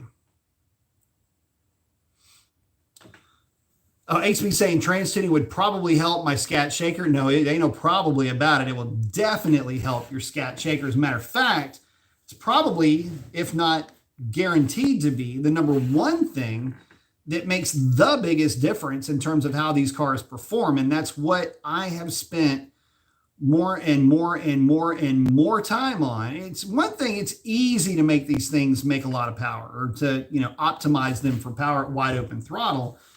So a lot of other things to get them to work and have everything work together. The other thing about trans tuning is that a lot of transmission tuning is very subjective. You may like a car that hangs on to gears for a long time under partial throttle. Other guys don't. And just use that one example and then allow your imagination to run wild with all the lateral ways you can have a car shift differently, a little bit firmer, a little bit softer, just all these other things that are very subjective that you can do within a transmission tune. The downside to that is that it is very subjective. And so you've got to get with a tuner that, number one, speaks fluent Mopar, and number two, understands what it is that you're telling them. It understands your personality, knows what you're going to be doing with the vehicle, et cetera, et cetera, et cetera. With that knowledge, the tuner can put together a transmission protocol that is more suited to your tastes. Your taste can change, and I get that. But normally most guys, once they get comfortable with a transmission tune setup, are really going to stick with that. So it's one of my favorite things to play with, but it's one of the things that I never had a callback for any of my transmission tunes, other than me saying, okay, we need to get this car to the drag strip because I can't effectively tune your transmission unless I can fully load the car. It's something that you really can't do even on the street with slicks. It's something that's actually kind of hard to do. So, in that case, you can really dial the transmission in. And that's one of the things that I've had the benefit of is, having a drag strip and always being at the drag strip and constantly making changes to that thing. So makes it makes it kind of nice. Gives you a lot of data too. A lot of the things that you think work, you find out don't work at all when you get the thing to the drag strip. Aaron, thank you very much. Saying, just got a Shaker 6-speed, fun car. Looking to throw around $3,000 into some minor mods to make it a little bit more fun than it already is. What do you recommend? Tune, for sure. Tune, without a doubt, it's what first place you're going to want to start. Second, this is where things get a little bit tricky. So you're going to eat up about a third of that in the tune. For the rest of the money that you would have to put into it, possibly look at ported intake manifold and larger throttle body, and a set of long tube headers and high flow cats. Let me tell you why. So normally I would say don't worry about long tube headers. The thing about long tube headers with these cars is that you don't get any horsepower of them really to speak of at all. Any horsepower that you get with long tube headers is practically just, it's based on the tune that was also going along with it. But what you do get is you get partial throttle drivability, but more to the point, you do pick up a little bit of torque down low. And that is really why I would say, because it's a 6-speed car, go with the long tubes. You'll be able to actually take advantage of that. Also, take out the flow restrictor in the clutch line itself. It's this little thing. It looks like it's basically just an orifice reducer. I've got a video that's describing what it is and how to take that reducer out. You basically, at the actual clutch cylinder itself, you would unhook it there, and you can take like a drywall screw. Like I've got a million of them all around me. They're just all in walls. You take a drywall screw, kind of a long one, just a regular, like, you know, the ones I'm talking about. You have them all around your house, little black ones, little gray ones also. And you screw it into it. Hang on. Is this one loose enough for I can get it out? Yeah. You take one of these guys. Hang on. Good grief. How long is this freaking thing? Anyway, kind of like one of these. You just take that, put it into that line, screw it in, it'll just kind of grab it. You can pull it out. It looks like a little spider, little blue thing. If you have time, look it up. Just look up Challenger clutch flow restrictor removal, and that'll kind of take you to where you need to be. Then you'll have to, rebleed the clutch. So I would go that route also. You can do that yourself or have somebody do it. What that'll do is that'll give you more of a direct, well, not more of a direct, it will give you a direct feel with the clutch itself. That restrictor is there. It helps with people. It helps make the clutch engage and disengage a little bit more smoothly. The problem is if you're rolling through the gears really fast, you can, it's like it doesn't react as fast as your foot is hitting the clutch. So there's that. So along with that, a Barton shifter. I really like the Barton shifters in those cars, or Hurst, but I've got more experience with Barton. So long tubes, for sure tune. You're going to need a tune to make the long tubes work properly, provided that all of that is, cool with your local jurisdictions. But go with the clutch restrictor for sure, and put a shifter in the car, and Hellcat airbox, and or wait, yours is a shaker, so you don't need any of that, and you'll be in good shape. That's what I would do.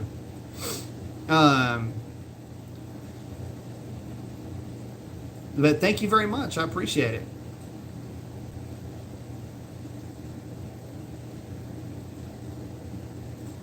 Let's see.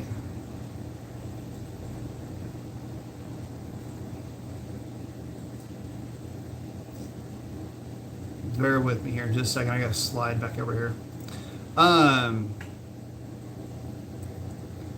Speed saying trans tuning would help. It would definitely help. Okay, Joe's saying just got here. 27 Scatty, mostly stock, cold air, and mid muffler delete. What would you recommend? Must start every time. Modest improvements welcome. Don't need a magic number. Man, 2017 Scat, I'd say go with a tune. For sure, take a look at a tune. The big difference there is that you're going to get a lot more bang for your buck out of the transmission tune. You have to do an engine tune though to work with the trans tune. So I would start there. As long as it's cool and where you live to do a tune, that's what I would do. If you find yourself wanting a little bit more, again, long tube headers, I'm assuming it's a 392, long tube headers can help, drivability, and they are a little pricey though. But those are the things that I would personally do. Now, you don't have to do too much. In fact, less is more with the 392 stuff. Believe me when I tell you that. Let's see. Rich is saying he wasn't here for the opinion on the new JLT intake, but I will say I love mine, although I think having a lot smaller pulley now helps with it. It might. So, what are my thoughts on it? Yeah, I kind of broke everything down by the numbers earlier. Went through data logs and, the numbers and how it was affected and the actual, I put the, just got back home from being in Velocito. And so, we did the draggy video and was able to, I think damn near went sixes on the draggy, and on the timestamp it was 6.867, 6.865, depending on which pip that it falls into. 6.867 though is what I came up with, and that is versus a 6.858 that was run in 20-degree lower air. At the track rental this past year. So just something to consider. Is it faster? Is it better? We're looking at air charge numbers and all of that. It's sitting right on top of the air charge numbers from back in January. And so it's, if you believe the data, man, which is, again, this, as good as HP Tuners is, you can still sometimes run into some glitches. But it's, best as I can tell, it definitely picked up. And look, nothing is sketchy about the timestamp data. And the timestamp data is real, and the draggy backs it up. So, just saying, works pretty good, I think. And again, Riff's going for that 9.6. Best to you, my friend. I think you'll get it.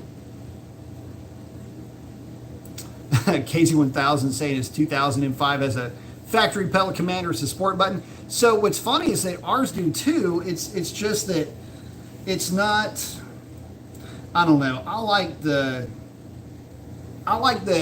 ability to be able to go in and just play with something. It's a gadget.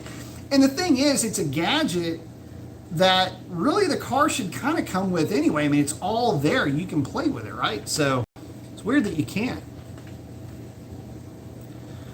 Riv saying, I will say whatever you did with the tune this time makes the settings like track, sport, and default feel like a Pellet Commander almost, the way they are different.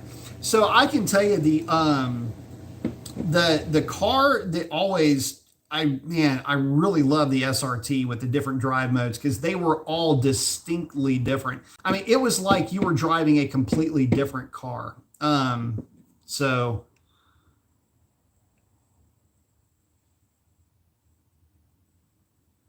Oh, Rift is asking, by the way, do you keep the rain shield in over your JLT intake? I heard that it helps keep the air in there instead of letting it out. No, mine's out, and it doesn't seem to be bothered by it one bit being out. As a matter of fact, I prefer it out because I can hear it. And that's, to be fair, look, guys, if there's any gain at all, fantastic. As long as it doesn't lose anything. I'd like for there to be some small amount of gain because I just want an aftermarket part to work at this stage of the game. I am tired. Man, we have done so much testing with these cold air intakes, and I know none of them work. At least so far as I could tell with a lot of the cars that we were working with, we just couldn't see any gain out of them. But I don't know that any of them ever lost anything. And I'll tell you what, the extra theater, the sound of it and all of that, I'm cool with that. I'm really cool with that, as a matter of fact. And again, there's only one way to find out. We'll take these things to the drag strip on Tuesday. And I have a feeling, we'll get the cars on the track, make a couple of hits. If I'll tell you what, if the car goes 30s, I will lose my mind. I'll be like, well, you got to be kidding me. I have a feeling the car, if it's working properly, based on the temperatures, it should go like mid 40s. If it dips into the 30s, which I don't even know, I've got to go back and look at the weather report or the forecast, but if this thing dips into the 30s, I would say that it has picked up something. I don't think it will, honestly. I think it's just going to be really cool. It's going to sound neat, and we'll just go from there. So, if I did a road trip, I would probably have the shield with me with a little 10 millimeter, just so I can swap everything out really quickly should need be. But I don't I don't run with it in there. I'm in there. I just want to hear that bad boy. What's cool about mine, I love that it just sits right there on that vent. And I don't know. So also one other thing I do have to admit. So, and I haven't had a chance to talk about this yet with the with that JLT. So two things. One, when I did the reso delete on my car, one thing that I kind of missed was hearing the supercharger more. The reso delete made the car a little bit louder, which drowned out some of the supercharger noise. So with the JLT, I can now hear the supercharger, which is great. In fact, it's loud, which I love that. It reminds me a lot of my Lightning, which is a vehicle that I really wish I wouldn't have gotten rid of.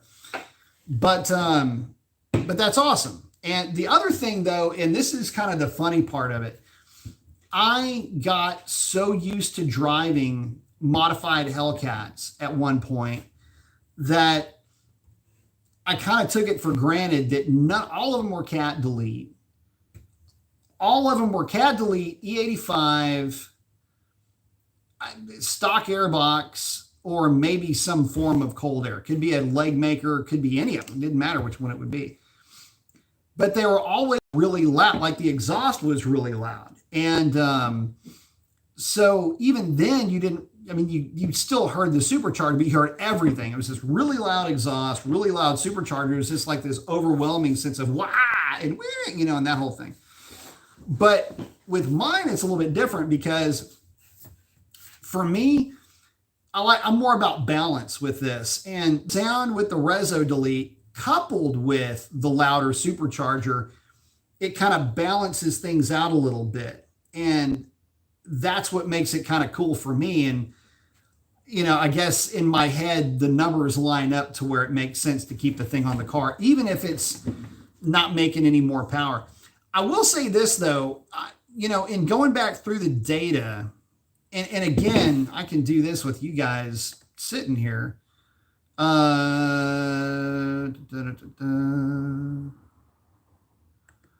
Let's go with that. Hold on, bear with me. I want to go over something with y'all here. Let's take a look at, because I know that the track day file, I mean, that would have just been me hopping into the car and running into the staging lanes. So let me yank that bad boy back into, hang on. Let me drag that bad boy back up here. And for you guys that were wondering about intake air temperatures and how all of that was affected. So this would have been back in January. And by the way, one of the things I distinctly remember about this day was me basically just like, I data logged it once, data looked good, done. I'm not going to bother with it anymore. I'm out here to have fun.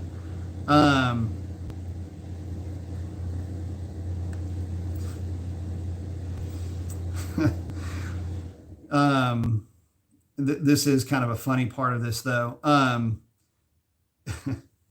It had a little bit of knock retard, but let's see, 6,000 RPM. It's one thing, man, my car's always had a little bit of a noisy thing with, anyway, air charge temperature. This thing was ice cold coming into the hit. Ambient air temp, 57 degrees. Sitting there idling, intake air temp, 97. It basically had just started. Air charge temperature at the beginning of the hit was 98 degrees. So for any of you guys that are in the know, what that basically means is that it was basically just barely started up. Engine coolant temp, the car had been sitting for a while. This is run one. Engine coolant temp was 178. When I lit it off, it was 158. That's how long the car was sitting. So it's almost hard to, you know, get a direct line of sight comparison on this, but we'll go back to our 6,000 RPM, kind of our tattletale RPM, just again, because it's easy to pick on in fifth gear. And had a manifold air temperature of 122 degrees. if we go to our hit that we just got through making, bear with me, just a minute. All right, the hit that we just got through making, yeah, manifold temperature is 135. So yeah, it's a difference, but it's also the difference of a car that had been running for about 25 or 30 minutes and then making the hit versus one that literally was ice cold making the hit. So that's something else you got to remember. I mean, I've got an air charge temperature that was a lot lower.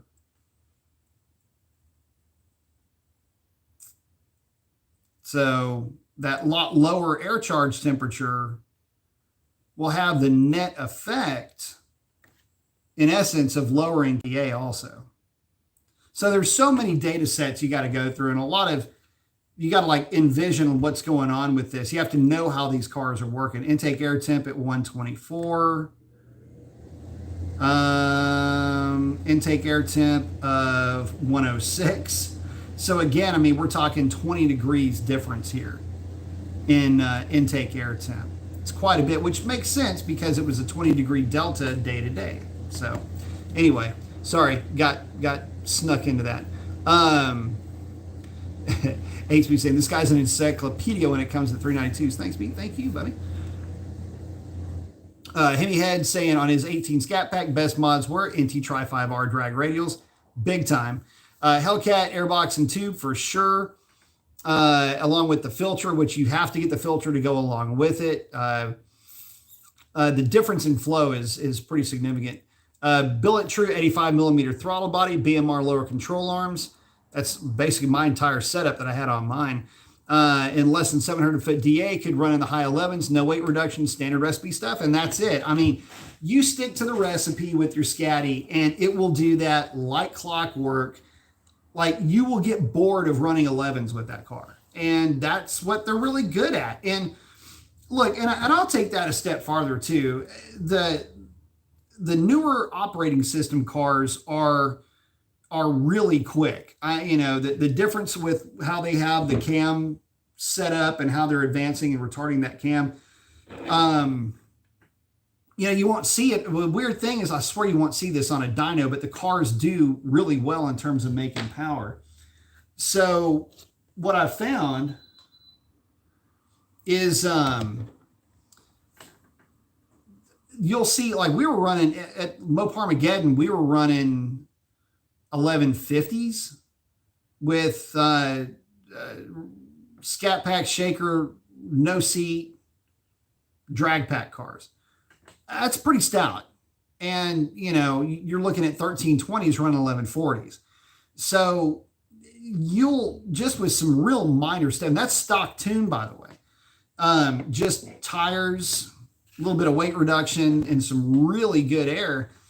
And, folks are out just doing the work with those cars. So definitely something to consider. And plus, they're fun on the street, man. You put it, that the thing is that setup will, I'm not going to say it'll run what it runs on the track on the street, because that's a prepared surface versus a not prepared surface, but it will come darn close. I mean, you can run low 12s, no problem on the street with that setup. 12.2, 12.3 is like clockwork in those things. So, yeah, just consider that when you're looking into making those mods, that the Scatties are really good about being a ton of fun with just very minimal effort.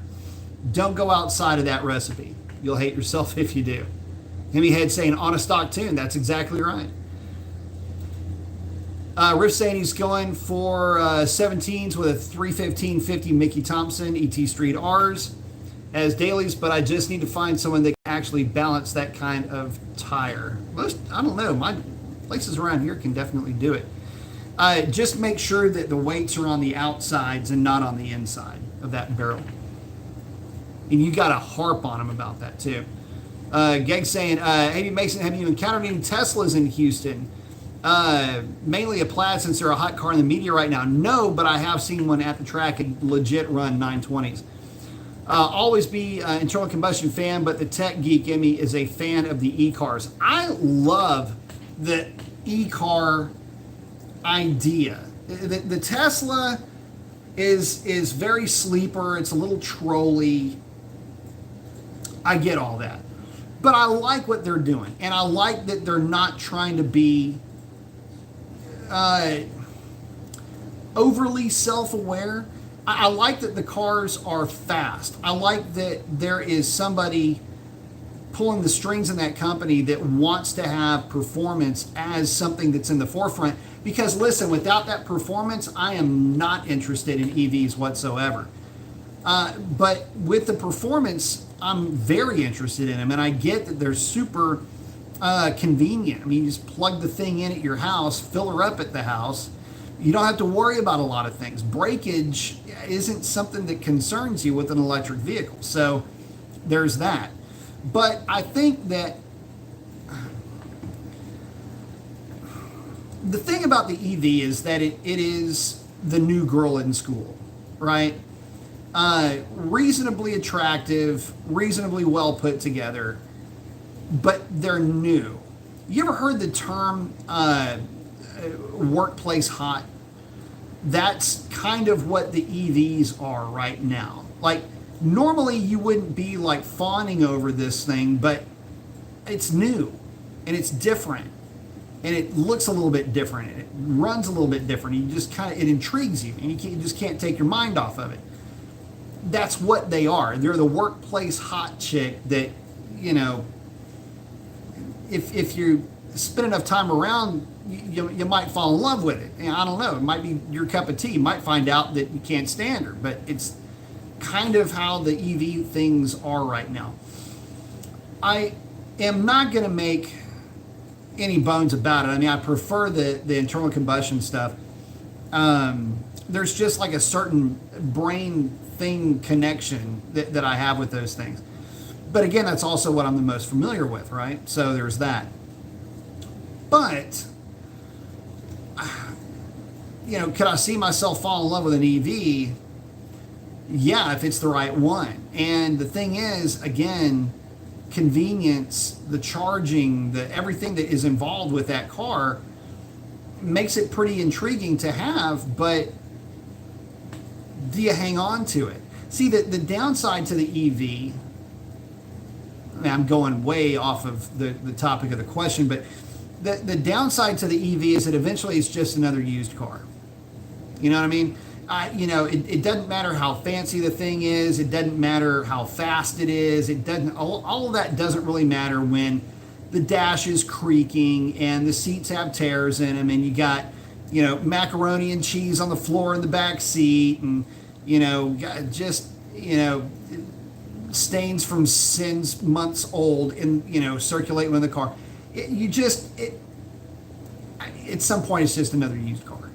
And does the diminished battery capacity make you not want to buy a used EV? Does the idea that you have to replace a battery pack every X number of months, years, miles, whatever it is, does that turn you off to it? And the associated expense with that? Are you environmentally conscious, and what are the actual environmental costs of? Is it recycling the battery? I mean, how does that even work? I mean, is that it? So there's all kinds of reasons why, you might love or hate an EV, but in terms of performance, they're kind of the king of the hill right now. Except, are they? They're so damn expensive. And this is the thing, I get it. You can easily have $150,000 in any build. Hellcat, it could be anything, doesn't matter, just pick something. But it's kind of hard to get there. Like, you see it coming. And it's like a train that you can't stop. But, I mean, when you pay that kind of money, you're expecting a certain level of performance, and the Tesla certainly delivers, and it makes the Taycan pretty much look slow by comparison, much less the e-tron, which I freaking really like the way that car looks. Solid 10-second car there, that e-tron. But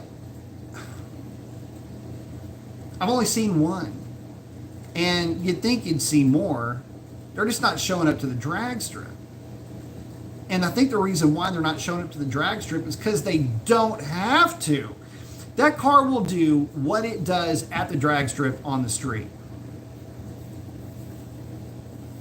What?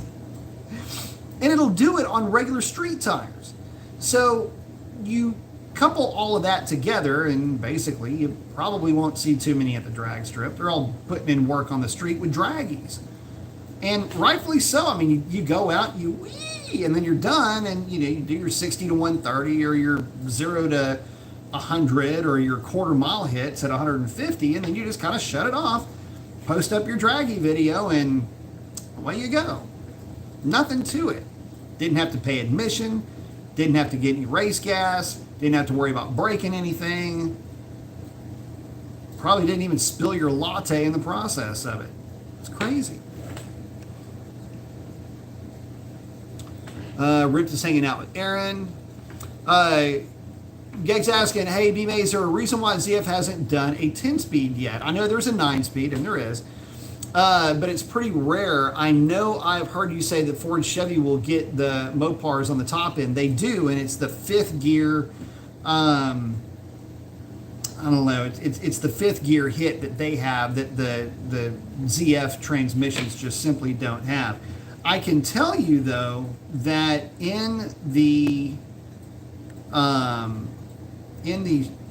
hang on, let me see if I can find it here. It's been forever since I've messed with this part of this tune here. Bear with me here. I forget how many gears the stock ECU will manage.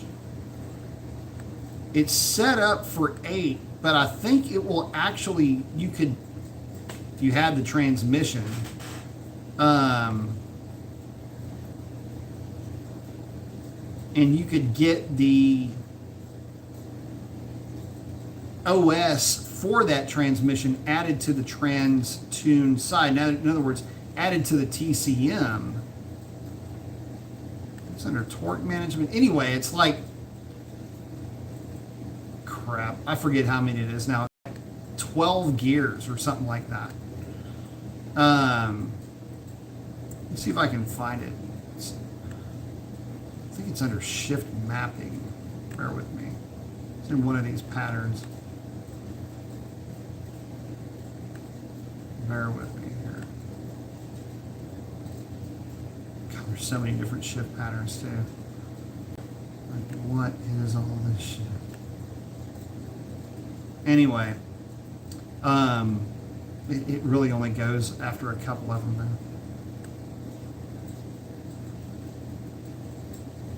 Anyway, long story short, I don't know. I don't know why they don't have or haven't decided to go after a different, a different configuration. The, God, I cannot believe I can't find that. Normally, I just accidentally run into it.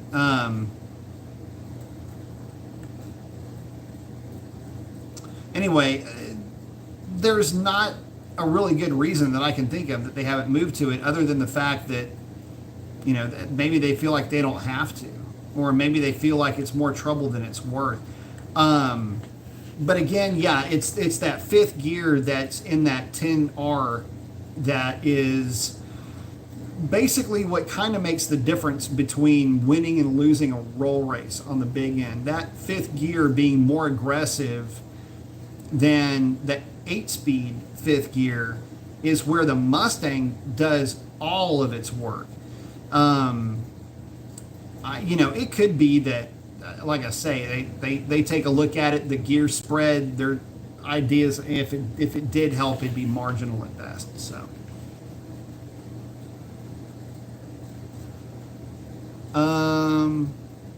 Chuck's hanging out with Hemi Head. Joe's saying thank you, man. Chuck's asking if a mid-muffler delete gains a few, or is it just tone? I told you before that I did this to my Challenger recently. Sounds great with the pedal commander installed. No, it's not going to add any more power. I don't think it hurts anything. Depends on who you talk to, though. Honestly, I don't think I've ever noticed one being more or less on the dyno. There is a school of thought that a muffler will technically flow more than a straight pipe because you get an expansion in volume at the muffler itself. And when you get this expansion at the muffler between pulses, it is allowing the slowing down of the gas, and it is allowing the gas to diffuse as it's going through the muffler. And what it basically does, it makes the exhaust system think that it's shorter than it really is. Does that add power? Does it take away? At this level, I don't think it really matters at all, to be honest with you. Like I say, I haven't seen a difference worth noting. Like, I've never had a delete car on the dyno and go, oh shit, this thing's major. What I would think would be pretty cool, and this is what I did on my E63, which is basically the same as a Charger. I did a mid-muffler delete on that. I did a 3-inch mid-muffler delete, and I had him put in an H-pipe. And the reason why I had him put in an H-pipe right there is because I wanted to drop the tone down on that car, and it sounded really good. In fact, if you go into my videos, buried way down at the bottom, you'll see my car on the dyno, and it sounded like it's an eddy current dyno put down like 422 to the rear wheels. I mean, it was a stout E63 NA car, 4-valve, 6.2 liter.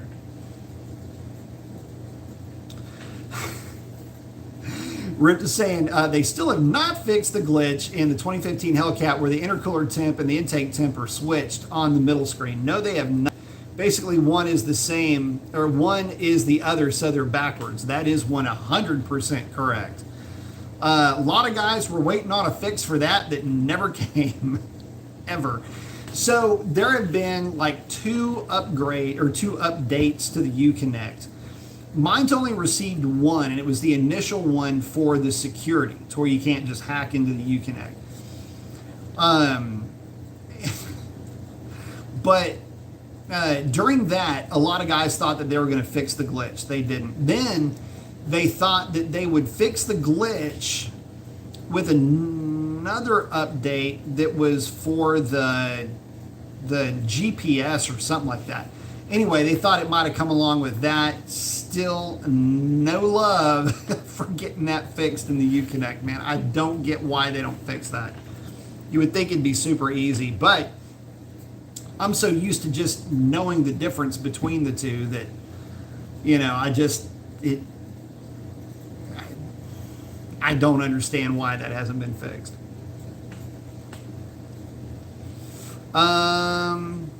Mark's saying, hey Mason, buying a 6.4 intake manifold to throw on the RT in 2 weeks.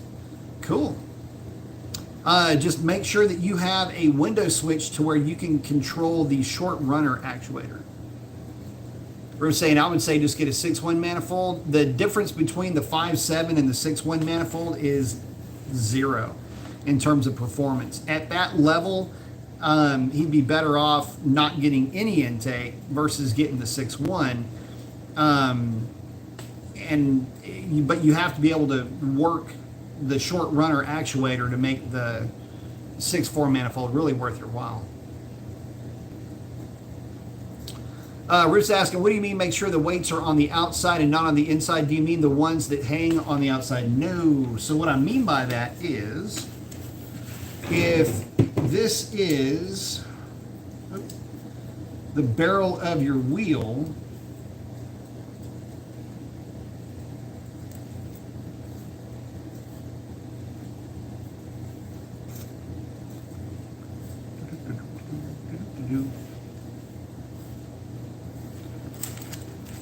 if this is the barrel of your wheel here, you would put the weights here and here. Don't put them in the middle. Make sure you put them on the inside or the outside. The reason for that is because you have a little brake line at the bottom of your caliper that if the weights are in the middle, a lot of times techs will just slap them right in the middle. If they do that, what can happen, especially if they're the taller weights, they can hit that little hook loop-de-doo at the bottom of the brake caliper. Mark's saying, couldn't find a 6.1 manifold, and the 6.4 is local here in Chicago. So I can drive the guy's shop and get it in person. Very cool. Scarface saying, just got a 2021 Durango RT. How do I make that car faster? Missing my scat pack. Little bit of everything. Tune. Actually, the cold air, I think JLT makes a cold air intake for that thing that actually works pretty good. Exhaust will work wonders on that thing. Tune an exhaust and you will be in good shape. Oh, hang on a minute.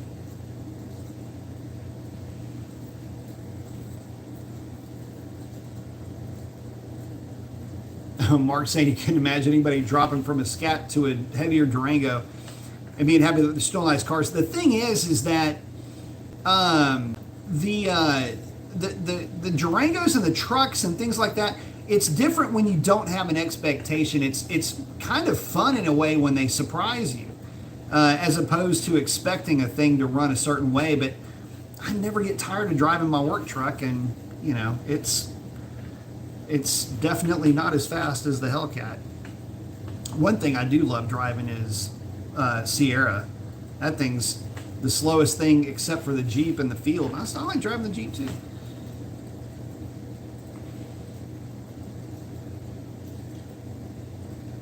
Oh, yeah, Scarface just saying he did it for the money. I understand that completely. Chuck saying, I love my RT Challenger, but when I trade it in someday, I'm thinking about a Scat Shaker 6-speed wide body. Fun car to drive. Chuck saying he can't even hook up a Hellcat with the windy-ass mountain roads around my area. RTs and Scats are actually better here. I bet they, for sure they are. Very common for guys. You know, it's a lot of guys go from Scat Packs to Hellcats. And then, eerily enough, they'll go from Hellcats back to Scat Packs. I've heard of that more and more often lately. And what happens is you find out just how much you cannot do with a Hellcat that you can do with a Scatty or even an RT. They're just more fun to drive in a lot of scenarios. And, you know, it's true, you can put the Hellcat in 500 horse mode and that will chill it out quite a bit. So there's always that option. And it makes it run basically like a Scat Pack.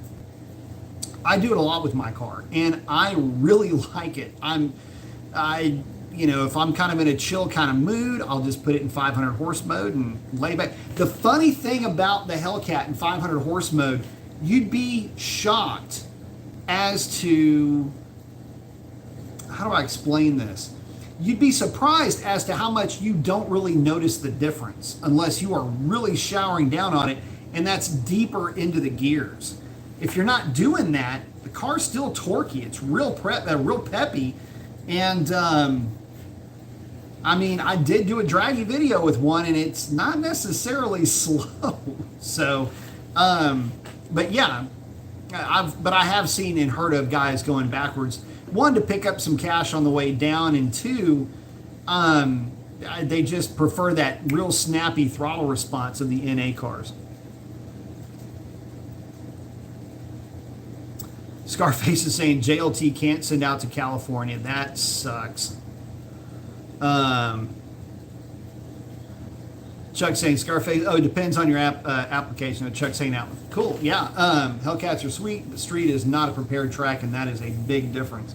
And that's something I've been trying to tell guys over and over again. You know, yeah, it's kind of rich coming from a Hellcat owner saying, yeah, don't worry about a Hellcat. Look, guys, I used to go sniping after Hellcats. Not only with my Z06, but with my SRT Challenger. And remember, it's an SRT Challenger that I had, not just a Scat Pack. So the heaviest version of the Challenger is what I had, and that's what I set the record in when records kind of meant something back then. People have gone quicker, I'm sure, since then. But we did it with SRTs, not just regular Scat Packs. So Yeah, the funny thing is, what fun fact, one of the first cars that I beat on a drag strip with my SRT was a Hellcat. Just saying. But that was driver error on, obviously, on the Hellcat's part. But it just kind of goes to show there's a difference between the two cars, but in stock form, like in bone stock form, especially we're talking about a Hellcat with a 262 gear, up to about 2/3 throttle, you wouldn't notice much of a difference. In fact, the 392 would be a little bit snappier under those conditions. Now you start really pushing on the Hellcat, that's where it really comes alive. And quite honestly, that's where you know your money's been spent. But let me just also say this.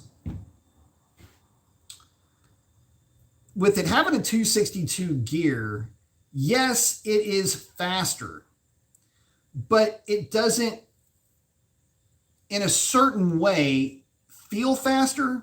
I mean, it does, but it doesn't.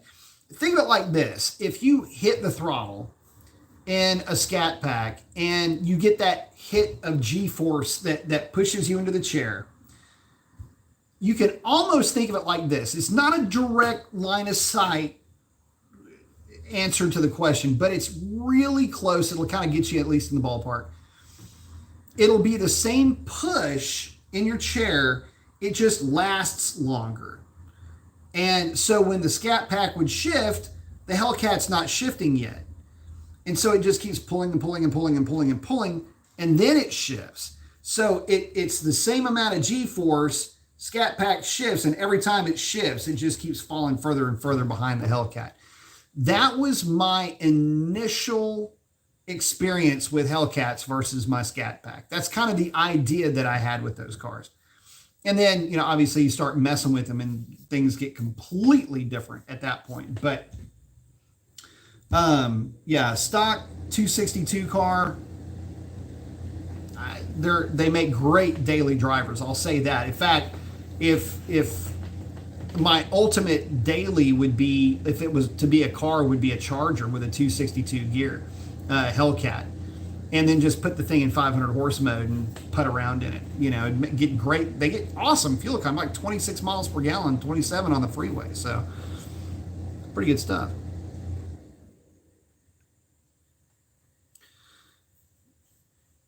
Mark saying, I agree with most people when they say you can enjoy a 392 more than a Hellcat on the street. If you sneeze on the Hellcat with 700 horsepower available, that'll be a tough court case to find.